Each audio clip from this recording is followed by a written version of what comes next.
It's been more than 4 months, but Pennsylvania now has a budget. It was signed into law by Governor Josh Shapiro. We spoke with the governor one-on-one about the issues impacting those right here in northeastern and central Pennsylvania and how this new budget may help. Would I've liked for this to have been done back in June or July? Of course, but we stayed at the table. We fought for what we believed in. I found common ground between the legislative leaders who are from different parties. And as a result, good things happen. After a 4-month impasse in Harrisburg, Pennsylvania officially has a budget. Governor Josh Shapiro signing a $50 billion fully balanced budget on Wednesday. That increases spending in the Commonwealth by nearly 5% and cuts taxes.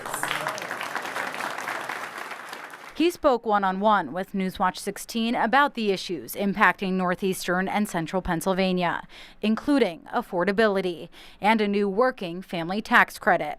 If you're working and you're struggling to make ends meet, you now qualify for up to an $800 tax credit here in Pennsylvania. Again, this isn't a freebie. This is people who are working, who are doing the right thing, but just need a little bit of extra help.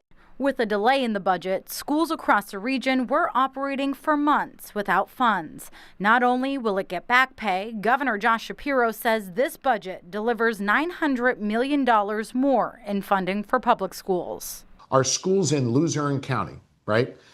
They are going to see a budget of $347 million this year. But let me put that into some context.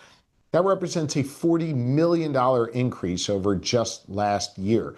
And so as a result of staying at the table, we looked out for our schools in Luzerne County. And for the first time, the Commonwealth will now be putting funds towards research for neurodegenerative diseases like ALS and Parkinson's, a push that started from Lackawanna County lawmaker Representative Kyle Mullins.